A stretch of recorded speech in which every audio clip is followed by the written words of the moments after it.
Hello everyone, आज हम बात करने वाले हैं स्टैंडर्ड फिफ्थ इंग्लिश मीडियम। उसमें हमारा सब्जेक्ट है ईवीएस और लेसन नंबर 14 आवर पंचायत। चलो देखते हैं। रीड में we rule our country has become independent, our government has found panchayat have came into existence, so work of the people in local area came become easy. We know about our institutes working in village and cities.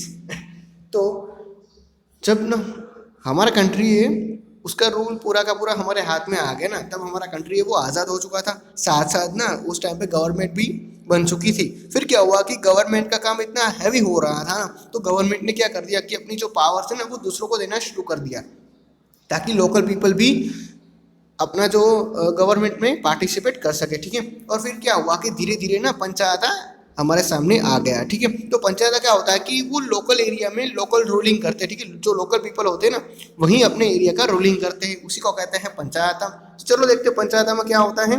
Observation में आपको study करना है।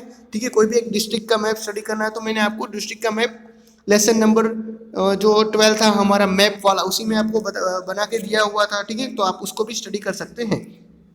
अब उसी के through आपको यहाँ पे कुछ आंसर देने हैं कि what does this map depict. ठीक है। तो ये मैप है वो आपको क्या दिखाता है। तो ये जो नक्शा है, ये जो मैप है ना, वो आपको एक्चुअली में तो जो तालुकाज है उसकी इन्फॉर्मेशन देता है। साथ साथ जितने भी तालुकाज है ना उसमें कितने गांव आए हुए हैं ना उसकी भी इन्फॉर्मेशन देता है। नंबर 2 देखते हैं, how many talukas are located in your district. तो आपके जो डिस्ट्रिक्ट है उसमें कितने जो तालुका से वो आए हुए हैं। तो जनरली मैं कह सकता हूँ कि मेरे डिस्ट्रिक्ट में जो 12 तालुके से वो आए हुए हैं। ठीक है। यानी कि 12 तालुके हैं। नंबर 3 देखते हैं, in which taluka your village is located. तो आपका जो गांव है ना वो कौन से तालुका में आता है। तो जो मेरा गांव है ना वो वडगामा तालुका है, उसमें आता है। नंबर 4 देखते हैं, approximately how many villages are located in your talukas. तो अंदाजित आपके तालुका में कितने गांव होंगे। ठीक है। तो जनरली मेरे जो तालुका है ना उसमें 82 गांव है। नंबर 5 देखते हैं, वो will be managing all these talukas. और कौन है ये सारे जो तालुका से उसका संचालन करता है, उसका मैनेजमेंट करता है। तो जितने भी तालुका है ना उसका मैनेजमेंट करने के लिए एक तालुका पंचायत होती है। साथ साथ वो पंचायत है ना वो जिला पंचायत के नीचे काम करती है। ओके। अब हमें यहाँ पे दूसरा भी पिक्चर दिया गया है जिससे हमें पूरे गांव का नज़ारा देखने को मिलता है। Panchayat system accident in our country.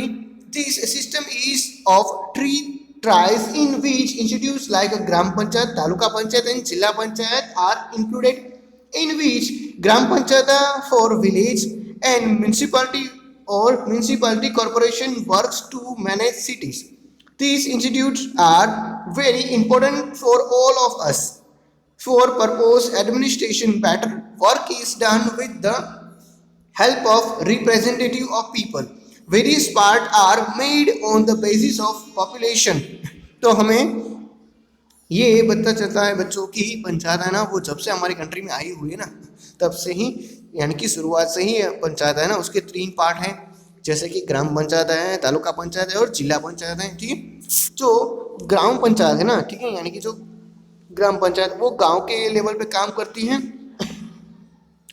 फिर तालुका पंचायत और जिला पंचायत है ना वो दोनों ही क्या करते हैं, तालुका पंचायत तालुका को संभालती है और जिला पंचायत है वो जिले को संभालते हैं। साथ साथ जो म्यूनसिपालिटी और म्यूनसिपालिटी कॉरपोरेशन है ना वो दोनों क्या करते हैं, वो बड़े बड़े जो सिटीज़ होते हैं ना मेगा सिटीज़ उसको मैनेज करने का काम करते हैं।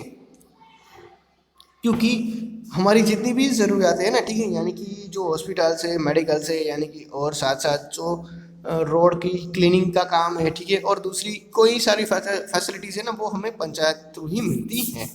ओके बच्चों, आगे देखते हैं रीड में, panchayat are working to solve our local problem speedily, get the following detail and write।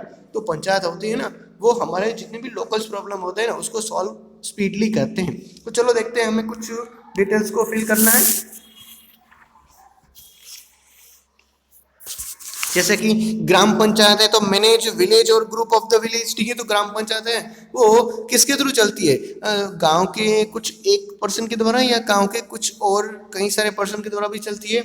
ठीक है। तो अब हमें यहाँ पे वार्ड नंबर लिखा गया है, इलेक्टेड रिप्रेजेंटेटिव लिखा गया है और इनकॉर्पोरेटेड एरिया भी लिखा गया है। तो आप अपना एरिया भी लिख सकते हो, क्योंकि आजकल तो हमारे जामनगर में भी वार्ड नंबर के कई सारे बोर्ड है वो देखने को मिलते हैं, ठीक है। और इलेक्टिव जो रिप्रेजेंटेटिव होते हैं ना, वो तो आपको गूगल में से भी मिल जाएंगे, और उसके साथ साथ कौन सा एरिया कनेक्टेड है वो भी मिल जाएगा, ठीक है।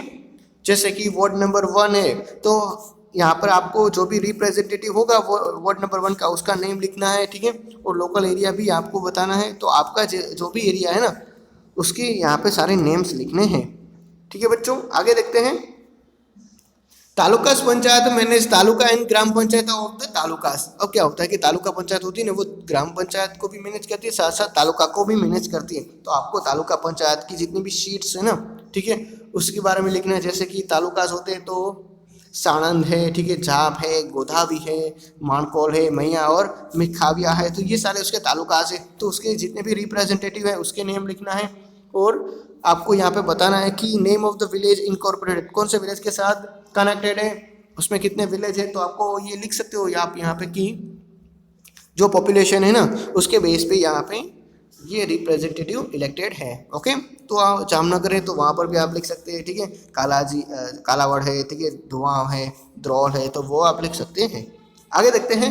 जिला panchayat manage taluka and their village falling under the district. तो जो जिला पंचायत होती है ना वो तालुका पंचायत को भी संभालती है, साथ साथ तालुका पंचायत की और भी कोई गांव है तो उसको भी वो संभालने का काम करती है, ठीक है। तो आपको जिला पंचायत में भी जितने भी आपके डिस्ट्रिक्ट है उसका नाम लिखना है, ठीक है।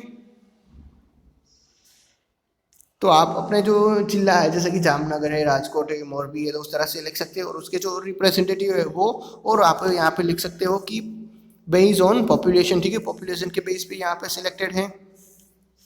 आगे देखते हैं। टोटल मेंबर्स, ठीक है, टोटल मेंबर्स कितने होते हैं जिला पंचायत है और तालुका पंचायत में, ठीक है। तो जिला पंचायत में टोटल मेंबर है यहाँ पे 21 आएगा, यहाँ पे 33 आएगा, ठीक है। इलेक्टेड हेड, उसका हेड कौन होता है, तो उसका हेड होता है वो प्रेसिडेंट ही होता है, ठीक है। एडमिनिस्ट्रेटिव ऑफिसर, उसका एडमिनिस्ट्रेटिव ऑफिसर कौन होता है, तो तालुका पंचायत है तो उसमें आएगा TDO, ठीक है। जिला पंचायत है तो उसमें आएगा DDO, ठीक है। TDO का full form taluka development officer है, DDO का फुल फॉर्म है डिस्ट्रिक्ट डेवलपमेंट ऑफिसर, ओके। आगे देखते हैं। और उसको कौन देखने का काम करता है, तो देखो तालुका पंचायत है तो उसका देखने का काम तालुका और ग्राम पंचायत करते हैं, साथ साथ जिला है तो जिला पंचायत में क्या देखती है, तो जिला पंचायत जिला तो देखती है, साथ साथ तालुका है और उसके भी जो गांव है ना वो भी देखने का काम करते हैं, ओके।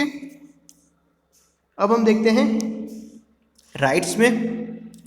आपको स्कूल पंचायत और क्लास पंचायत बनानी है, ठीक है। तो स्कूल पंचायत और क्लास पंचायत का आपको जनरल सेक्रेटरी कौन होगा, ठीक है। तो जनरल सेक्रेटरी आप अपने कोई भी फ्रेंड को बना सकते हैं, और क्लास में भी आपके जो क्लासमेट है उसको बना सकती हैं। फिर क्लीननेस सेक्रेटरी यानी कि साफ सफाई मंत्री भी, फिर सांस्कृतिक मंत्री यानी कि कल्चर सेक्रेटरी, और हेल्थ सेक्रेटरी यानी कि जो आरोग्य मंत्री है वो। Your friend may be in class panchayata or in school panchayata. Representatives are appointed in class or school to share various responsibility. The same is followed in gram panchayata, taluka panchayata and jilla panchayata. If the elected in on area can represent the area, we have seen about such a representative. तो जिस तरह से हम class की पंचायत होती है ना, और स्कूल की पंचायत में हमने देखा कि हम किस तरह से अपने फ्रेंड है उसको रिप्रेजेंटेटिव कर सकते हैं ना, उसी तरह से जो डिस्ट्रिक्ट है, गांव है, ठीक है, और जो तालुका होते हैं ना उसमें भी ऐसे ही रिप्रेजेंटेटिव चुने जाते हैं। आगे देखते हैं बच्चों रीड में। Cleanliness secretary of the class work for the cleanliness. Like this, the representative of Panchayat represent the problem of his own area, make attempts for development of his area. In this way, useful work for the people is done. Local institutes are very important. अब क्या होता है कि जो साफ सफाई मंत्री होता है ना उसको सिर्फ साफ सफाई का ही काम देखना होता है, तो उस तरह से गांव पंचायत होती है, जितनी भी पंचायत होती है ना उतने उसके जितने भी सेक्रेटरी होते हैं ना उन सबको भी क्या करना पड़ता है, अपने जो अकाउंट्स है ना वही देखने होते हैं, ठीक है। और इसी तरह से वो लोगों की सेवा भी करते हैं। अब हम देखते हैं राइट्स में पंचायत नेम होती है ना, ठीक है। तो आपके गांव में जो भी पंचायत होती है उसका आपको यहाँ पे नेम लिखना है। जैसे कि ग्राम पंचायत है तो उसका सरपंच है, उसका नेम लिखना है और उसका कॉन्टैक्ट नंबर। म्यूनसिपालिटी है तो उसके मेंबर्स कौन है, उसका प्रेसिडेंट कौन है और उसका दूसरा मेंबर्स कौन है, ठीक है। उसी तरह से तालुका पंचायत में भी प्रेसिडेंट और उसके मेंबर, जिला पंचायत है तो उसमें भी प्रेसिडेंट, फिर है एजुकेशन कमेटी हेड, ठीक है। तो एजुकेशन की जो कमेटी है उसका नेम लिखना है और उसके मेंबर्स लिखने हैं और उन सबके कॉन्टैक्ट नंबर भी यहाँ पे लिखने हैं, ठीक है। तो आप ये गूगल करके भी ढूंढ सकते हैं। अब देखते हैं प्रोजेक्ट में स्कूल मैनेजिंग कमेटी यानी कि SMC, ठीक है। तो आपको स्कूल मैनेजिंग कमेटी बनाना है और उसमें आपको क्या करना है, नेम ऑफ द मेंबर्स लिखना है और उसकी पोस्ट लिखनी है। ओके,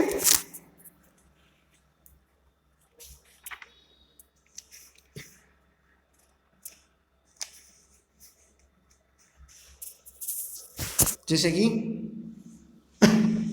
आपके कोई जो टीचर है, ठीक है, वो प्रेसिडेंट हो सकते हैं उस मेंबर उस कमेटी के। फिर आपके जो और टीचर्स हैं वो वाइस प्रेसिडेंट हो सकते हैं। तो उस तरह से बाकी के मेंबर्स भी हो सकते हैं। तो उस तरह से आपको ये टेबल है वो फुलफिल करना है। ओके बच्चों, उसी के साथ हमारा लेसन नंबर 14 यहाँ पे कंप्लीट होता है। Thank you.